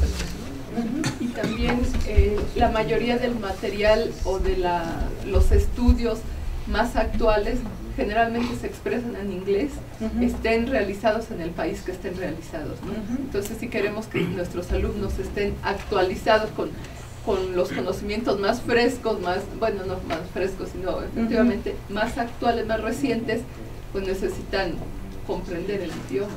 Muy bien. Bueno, a mí, en mi persona, bueno, ha significado la diferencia total de a lo que me he dedicado en mi vida, ¿no? O sea, finalmente me marco desde el inicio. Pero en cuanto a lo que comentaba la maestra, yo sí creo que además el tener un idioma no nada más es el sentido de la comunicación, realmente nos abre un panorama cultural y de entendimiento de otras personas que uno a veces no se da cuenta, ¿no? A mí me pasó mucho, por ejemplo, con el inglés a lo mejor no fue tan, digamos, tan clara la diferenciación porque, bueno, lo aprendí desde niña. Pero, por ejemplo, cuando empecé a aprender francés, es que yo decía, es que piensan de otra manera. Claro. Vaya, no es la comunicación o el hablar, sino que el momento de estructurar otro idioma, estamos pensando de otra forma.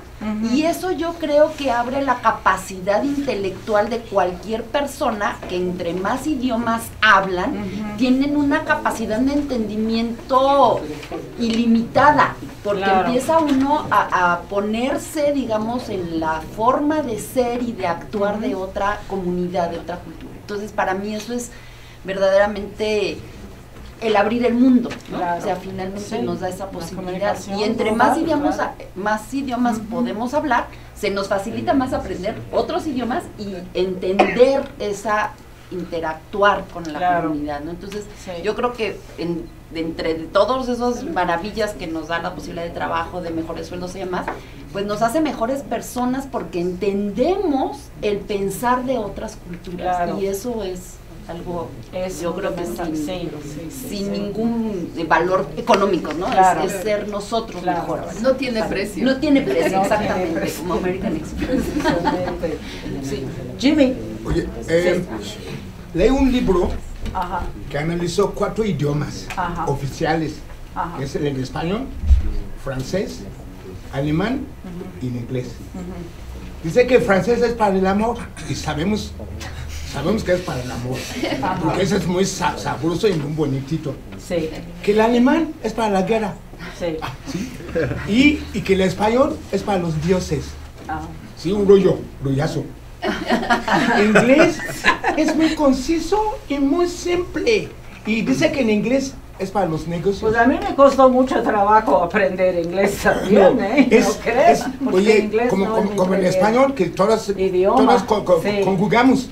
En inglés no, la pronunciación es nada más que es muy difícil en inglés. Entonces, si realmente inglés es para los negocios, el éxito de cualquier cosa es en inglés. Es que puedes contestar, what does the English language mean to you? Que es el éxito de cualquier negocio. Así es. Bueno, tenemos a Sabina aquí también. Sabina es otro compañero de nosotros. En total somos 5, nada más. El equipo de los maestros en inglés. Y Steven no está aquí porque tenía una de su familia. Y pues aquí estamos 4. Y voy a pedir si ustedes quieren venir con sus sillas aquí para que, ¿sí? A ver, para que nos motiven. Estuvimos hablando de algo de taller, pero no vamos a tener taller. Que quiero que ustedes tienen preguntas que quieren preguntarnos y cada uno de nosotros podemos contestar tu pregunta. ¿Qué les parece? ¿Sí? Porque sí, tener talleres como estuvimos planeando hace unos días no va a ser posible porque pues ya el tiempo ya es 12:30 y ustedes ya tienen 1:30 sentados aquí, ¿no? Entonces ya, a ver si ustedes, maestros, si quieren venir aquí, lo vamos a formar un grupo aquí como tipo taller. Tienen preguntas, cualquier pregunta sobre que estuvimos mencionando aquí o que quieren hablar sobre nuestro programa, están muy bienvenidos. Cualquier pregunta, ¿sí? Ok, vamos a sentarnos los maestros aquí formando un grupo. Bueno, aquí estamos, la maestra Liliana, el doctor Pete, la maestra Sabina y yo. Bueno. ¿Qué tanta dificultad han encontrado ustedes realmente en la interacción con los muchachos? Nosotros somos maestras de primer ingreso y, por ejemplo, cuando usamos también la plataforma de B-Learning o algo, en lo personal yo veo que los chicos siempre se están confundiendo y hacen comentarios de que para interactuar con el sistema tienen muchos problemas, ¿no? Entonces yo creo que eso también a ustedes los frena un poquito, no sé cómo. Es que nosotros no usamos B-Learning, usamos otra cosa. No, yo sé, pero al fin y al cabo entran con una plataforma. Y yo sí interactúo con B-Learning y es cuando ellos comentan que no por esa plataforma, sino por ustedes, la de inglés, que también les cuesta trabajo estar avanzando, vamos a decir, para interactuar con esta situación del inglés. O sea, la pregunta es ¿cuánto problema realmente hay? Sí, para que luego se empiecen a encarrerar ya para los siguientes semestres. Sí se atora, pero la verdad es que desde el principio, y se les repite muchas veces, y no quiero hablar mal de los alumnos, pero se les dice, lo tienen que abrir con Firefox. Y van y lo hablan con Google Chrome. Entonces, como lo hablan con Google Chrome, se les va frenando el sistema porque esa plataforma funciona muy bien con Firefox y con las demás no funciona bien. Entonces, realmente a veces es un poco falta de comunicación y un poco falta de seguir instrucciones. Los alumnos que sí han logrado entrar por Firefox no aman el sistema, porque bueno, no era para que lo amaran, la verdad, pero sí funciona. Qué bueno, porque así ya también nosotros les podemos hacer hincapié en eso, ¿no? Yo tengo una pregunta.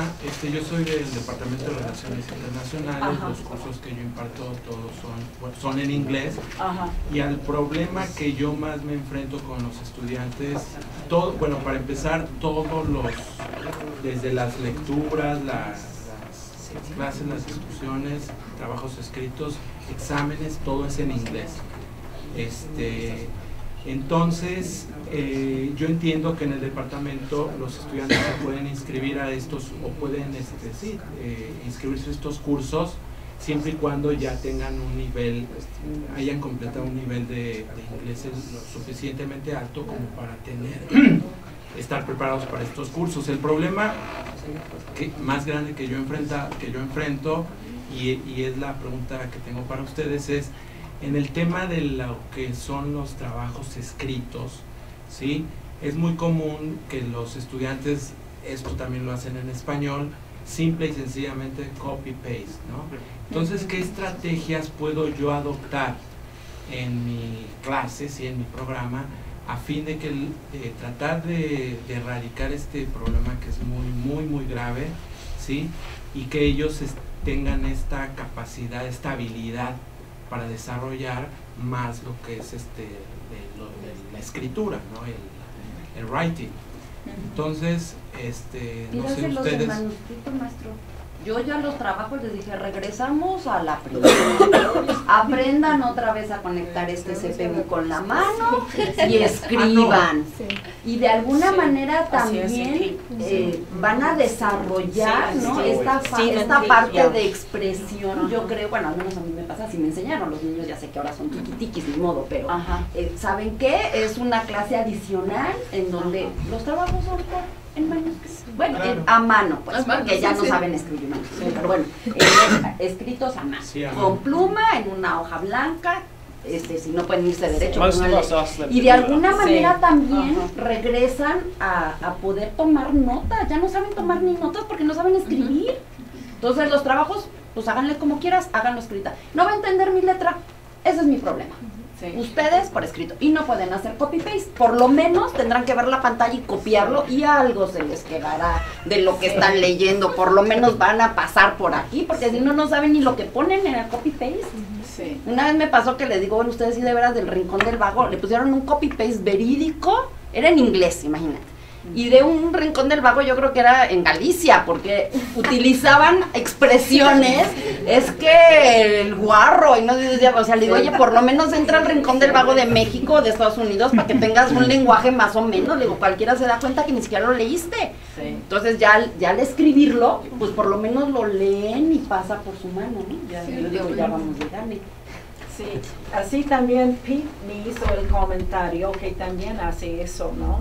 Sí. Yeah, we always get them to do some of the written work by hand, so that they have to demonstrate. No copy paste. Otra forma es que ellos generen una pregunta. Claro. O sea, ellos generan una pregunta como de investigación, entonces ya es muy difícil que encuentren un copy-paste. Esa es una. Y la otra es que no usen internet abierto, que utilicen, no sé si todavía tenemos la plataforma, no lo usamos, que utilicen la pura plataforma, y el inglés es tan complejo que tienen que leer y entonces sí ya resumir. Lo que pasa es que, creo que es una batalla que hemos tenido toda la vida. Sí. O sea, aún en inglés, de repente estoy leyendo y digo, híjole, ojalá y me diera clases este alumno a mí, porque realmente, obviamente es un copy-paste, y peor que el copy-paste, el traductor. Y me duele la cabeza, boom, es un dolor de cabeza, y yo digo, es que necesita terapia porque, o sea, hay que mandarlo a terapia, porque de veras, y es que el traductor es más, creo que hace más daño el traductor que el copy-paste. La verdad. Yo lo que pido muchas veces es opinión, y la opinión no la pueden copiar y pegar de internet, y si la copian y la pegan de internet, uno descubre muy fácil que están copiando. Y el traductor peor, ¿no? O sea, recibir un comentario de película donde hablan del director Oliver Piedra es... quita uno el sueño. Inclusive yo no sé si ustedes manejan el concepto de ese. Yo siempre les digo, a ver, no les estoy diciendo un resumen, es un ensayo nada más es lo que ustedes entendieron. Que ese es otro problema que tienen, independientemente del inglés, no saben analizar, no saben resumir, y entonces obviamente pues nada más agarran 3 renglones, pegan aquí y allá y no tiene ningún sentido lo que escriben. Pero vaya, me imagino que ustedes dan las clases de redacción y algunos, no sé, los maestros, pues ahí realmente es decir, a ver, un ensayo, no tienes que hacer un resumen, no, nada más es lo que leíste, tú lo absorbes, lo analizas y lo das con opinión, con análisis, que es otra cosa a resumir, ¿no? Entonces ahí tenemos un poco más, y el problema que, bueno, yo les quería plantear también es, no saben pensar en inglés. Entonces, yo no sé si ahí sí, en las clases de inglés, enseñarlos a que no traduzcan. Díganlo como les sale en inglés. Que digan burradas o no burradas, no importa, pero sáquenlo en inglés, porque si quieren, es que ¿cómo se dice la palabra? No lo sé. Usted está pensando una palabra en español que no tiene traducción al inglés. Piénsalo en inglés y dilo en 18 palabras que tú sepas, pero piénsalas en inglés. Entonces, eso yo creo que sí es labor como de ustedes, que desde el inicio no se traduzcan. No traduzcan. Hablen inglés como puedan. Ya, nada más, ¿no? Sí, también es el miedo. Tienen mucho miedo, muchísimo miedo. Entonces nos cuesta mucho trabajo para quitar el miedo. Yo pensé que realmente fue actitud, pero no es actitud. No es actitud, es miedo. Es más bien miedo. Sí. Ok. De la universidad, ustedes que los conocen casi la mayoría, ¿qué porcentaje podríamos decir que está en un buen nivel? Porque a mí me dicen que nadie sabe inglés, ¿no? Como yo soy nuevo y no los conozco, pues chamaquean. Pero ustedes que los conocen. Hay gente que sabe inglés mucho más que el Clinton, ¿eh? Sí sabe, pero no todo, ese es el problema. Pero ¿qué la mayoría tiene un nivel medio o la mayoría está muy abajo? Es una mezcla. Nosotros estamos viendo cuando vienen los nuevos candidatos, cuando tenemos las entrevistas y también tienen que hacer una prueba y también tienen que hacer unos ensayos. Hay una mezcla de conocimiento de inglés. Y todo depende en qué escuela, en qué prepas. Porque hay unas prepas estupendos como Green Gates, American School Foundation. Hay muchos que ITAI también, Tomás Moro, ¿no? Vienen con un nivel de inglés muy bueno, muy avanzado. Luego hay otros que con la cara de what totalmente, ¿no? Lo que pasa es que no todos toman inglés, o sea, si pasan el examen de admisión, digamos, si superan cierto puntaje del examen de admisión, ya no pasan por nosotros, se van directamente a tomar inglés, o sea, a sus materias normales. Pero, ¿qué será? ¿El 85% toman inglés? Sí. Solo un 15% se libra de no tomar clases de inglés. Pues entonces el nivel no es ni medio, estamos en un beginner. Sí. Cuando es la época de salida, ¿sí? Podemos decir que mucho más que el 50% ya dominan en inglés. Y los muchachos que hablan bien inglés, perfectamente bien, son los muchachos, como que la maestra ha dicho, son los muchachos que vienen de preparatoria, de bilingüe, que ya dominan inglés perfectamente bien. Pero sí hay algunos que realmente empiezan inglés aquí que sale bien también, ¿eh? Pero como que está diciendo, el interés también es una de las cosas que tenemos que plantear aquí. Motivación. Motivar y interés, que los muchachos tienen interés en este idioma. Y viene de ustedes, de profesores de inglés, ¿cómo usted puede motivar a los muchachos? Todos. ¿Sí? Y llegando a nosotros que realmente apoyamos a ustedes, que usted ha dicho a los muchachos inglés es importante, no importa que te repruebe. Esa es otra cosa. No importa que te repruebe, ese no quita su trabajo. Está apoyando a nosotros que estamos dando clases en inglés, nuestras clases en inglés. Si ustedes realmente son rígidos, que aprende ese idioma. No estoy diciendo que usted debe que estar reprobando, porque mañana ya no tenemos alumnos. ¿Qué porcentaje de inglés se habla en las clases de inglés? Por ejemplo, se les enseña, pero ¿qué porcentaje en sus grupos hablan los alumnos en inglés? Que sea de conversación. ¿Qué porcentaje en sus clases? ¿O es esa explicación? ¿O qué porcentaje es que lo hable? Es muy difícil decir eso, porque pues no sé si ustedes ya pueden contestar mejor que yo, no sé. Pues en mío 100%. Sí. En el mío también, 100%, o sea... ¿Se refiere a si hablan español no, o qué es conversación? A que la clase que se dedique. Que ellos hablan. Que hay conversación. Sí. Lo que se llama conversación. Todo depende del nivel. Hay unas secciones mejores, por ejemplo, podemos tener nivel 4 y quizás el grupo de 7 a 8 de la mañana hable mejor que el grupo de 1:30 a 2:30. No, es muy difícil a decir, porque tienen tendencia a ir con sus amigos. Y todos sus amigos no pueden, tienen la cara de what, pues toda la sección tiene la cara de what, ¿no? Así es. Pero su clase está estructurada para que sea de conversación, o hay que estar viendo la diapositiva, notar y responder papeleadas. Tiene mucho peso los ensayos. Entonces, que no sepan escribir ensayos es una ofensa, porque nos pasamos desde tercero, cuarto, terceros no sé cuántos ensayos son, ¿1? Sí. En cuarto son 2 ensayos por semestre, todos en inglés. En quinto son 2 ensayos en inglés. Dos.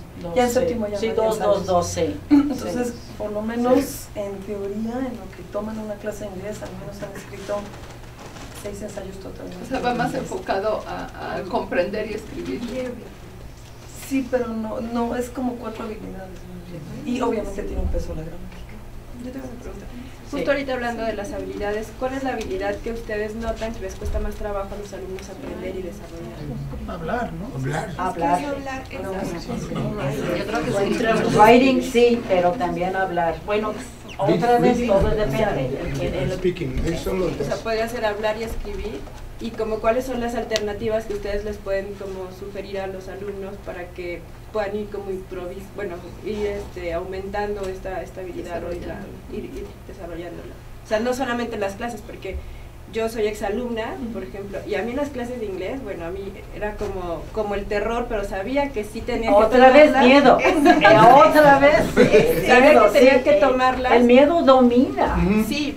Porque aparte es como un choque, porque sabes que lo tienes que tomar, pero también sabes que no eres experto, pero como no eres experto cuando has estudiado inglés toda tu vida y entonces llegas a una universidad bilingüe y tampoco lo puedes hablar y te cuesta trabajo. Entonces, yo me acuerdo que en las clases no se podía, no eran completamente de conversación, porque a lo mejor llegabas tú yo llegaba muy motivada, pero mis compañeros no querían hablar.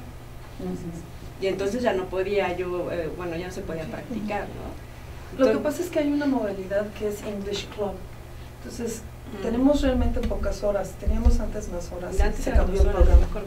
Ahora es 1 hora diaria, lunes a jueves. O sea, se recortó el programa. Entonces, bueno, fue una decisión que se tomó y bueno, con eso trabajamos. Entonces hay algo que se llama English Club y se les promueve a los alumnos desde el primer día.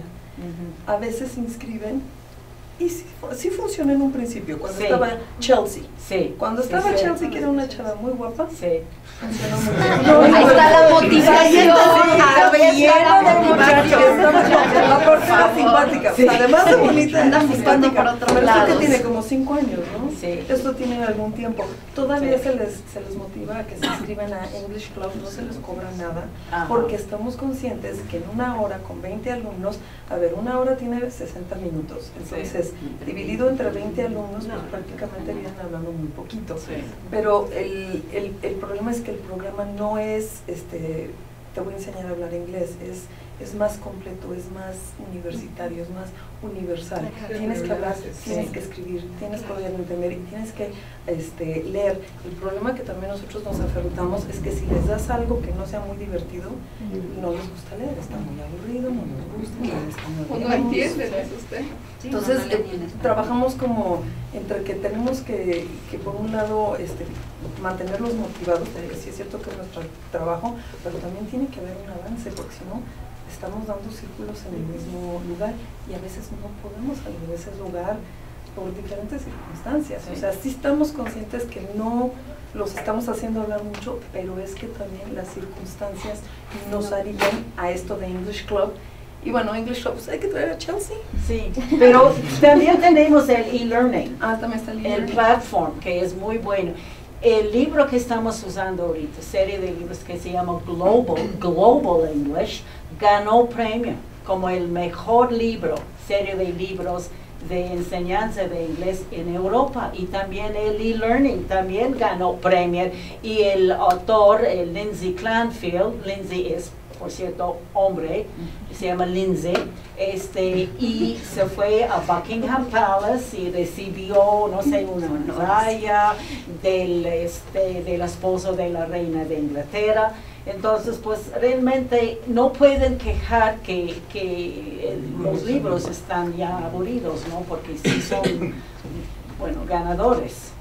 Se sabe que los mexicanos no leemos en español. Ya pueden pasar horas y horas y horas. Otra vez es motivación.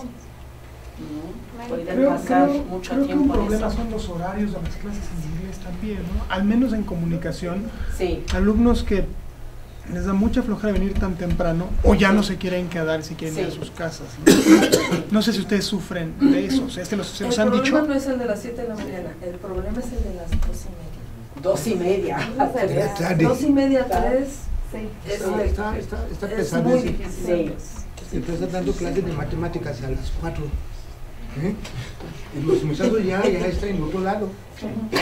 Ya ha sido una mañana. Que realmente de interés y de energía todavía está. Sí. Y además es el English Club o Latin Club. Conversation Club, sí. Usted tiene que involucrar a los coordinadores. Si usted está diciendo, oye mi amor, escribe, los muchachos no van a escribir. Pero si hay algo de penalización con los coordinadores, que es obligación que ellos deben que tomar los alumnos que idealmente están faltando speaking and writing. Usted puede realmente ir con los coordinadores a decir, esos son los alumnos que te falta ese, que te falta ese, que te falta este. A un curso que es gratis, que los responsables deben que ir. Si no van, se va a seguir retrasando a sus aprendizajes. Yo pienso que los coordinadores también deben que apoyar a ustedes. No solamente pidiendo alumnos que quieren, nadie va a querer. Ese es el problema. Sabes que yo he llenado algunos de mis alumnos con su nombre que realmente necesita speaking, necesita writing. Si esos nombres pueden llegar con los coordinadores también pueden, o los directores, pueden ayudar a ustedes a que llamen la atención a los muchachos. Se apoyan. Se apoyan. Claro. Okay. Sí. Bueno. Allá porque la maestra. Tiene que sentar por aquí, yo creo. No, yo creo que la cuestión del aprendizaje del inglés en especial tiene como muchas aristas que en diferentes foros hemos estado analizando como planta docente. Pero algo que me parece que es muy importante que no debemos perder de vista es que el inglés en la universidad no son las clases de inglés. El inglés es todo un programa de inglés que nos compete a todos. Es decir, las clases de inglés que regula la dirección del centro de inglés es una piedra angular de ese programa, pero el programa está compuesto de el apoyo, bueno, no es el apoyo, es obligatorio, de nuestra obligatoriedad como coordinadores y directores de un programa, de diseñar y procurar que nuestros compañeros docentes que imparten las clases, aún las que no se imparten en inglés, estemos generando actividades que promuevan el uso del idioma desde primer semestre. Aunque entren alumnos en nivel de beginners o pre-beginners, no importa. Hemos visto que cuando estamos trabajando de manera mucho más integrada con el centro de idiomas, independientemente de que no dominen al 100% el idioma de los estudiantes, están usándolo de mejor manera. Entonces, es indispensable que en nuestros sílabos una carga importante de referencias esté en inglés.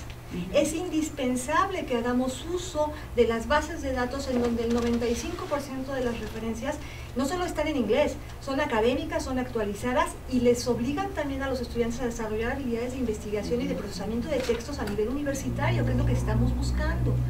Entonces, me parece que esa es una responsabilidad de todos, porque el centro de idiomas no va a cubrir las necesidades de formación de idiomas de nuestros estudiantes. Y la otra que es muy importante, nosotros no queremos alumnos que salgan a platicar inglés para irse de compras a Estados Unidos, que se vayan a quick learning o alguna cosa así. Nosotros en el centro de idiomas estamos promoviendo un inglés académico, porque lo que queremos es que nuestros profesionistas sean capaces de desempeñarse en ambientes bilingües reales. Entonces no es que platiquen por platicar, es que puedan tener conversaciones inteligentes que implican procesamiento de la información y otro tipo de vocabulario y de estructuras sintácticas, que puedan tener acceso a comprensión de textos y sobre todo escribir. Por eso es que aunque trabajamos las 4 habilidades en el centro de idiomas, le damos un gran peso a la parte de escritura. Pero la parte de escritura no la pueden trabajar los maestros de idiomas si nosotros no hacemos nuestra parte, que no solo son los maestros de redacción, ellos sientan las bases, pero si el alumno que tiene las bases en redacción y que se puede sacar 10 en redacción, no es obligado por cada uno de nosotros a ejercitar sus procesos intelectuales y su mecánica de escritura y los evaluamos, entonces no lo van a hacer en español y mucho menos lo van a hacer en inglés, que además es más complejo. Entonces es un trabajo como muy integral en el que todos somos corresponsables del programa de inglés, porque es una de las áreas prioritarias de nuestro modelo educativo. Y sí es interesante, por ejemplo, cuando se hizo el rediseño para incluir Legal Terminology, responde a necesidades de derecho, pero en otras materias no es indispensable tener una materia, y lo hemos probado en comunicación humana, si desde el primer semestre nuestros estudiantes leen en inglés y nos esforzamos por trabajar los conceptos y dar el equivalente en inglés cuando son diferentes, pero es un trabajo muy colegiado. Todos debemos estar muy integrados y todos debemos saber de qué pie cojean nuestros alumnos, e inclusive en esta parte del copy-paste, cuando el trabajo es más colegiado, se presenta menos, porque el que no revisa un trabajo, revisa otro, y sabemos el nivel de redacción de nuestros alumnos, y podemos darnos cuenta perfecto cuando hay copy-paste, y podemos reorientar al alumno de alguna manera para evitarlo. Entonces, sí es muy importante que todos asumamos el programa de inglés. Ustedes son nuestra guía, pero la responsabilidad no es de ustedes.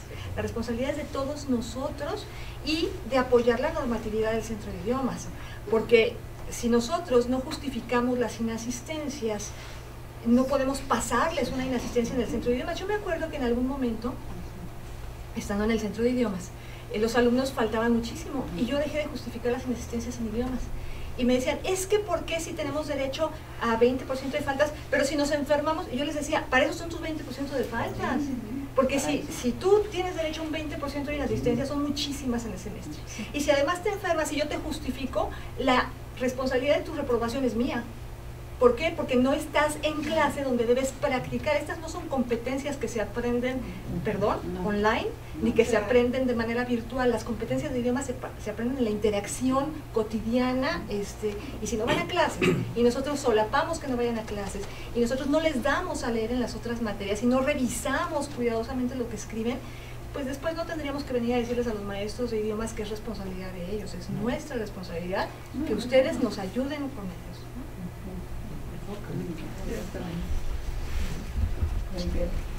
Yo creo que ya me está viendo que ya hay que terminar. Pues muchas gracias a todos ustedes y por sus comentarios y realmente para estar aquí, para estar con nosotros.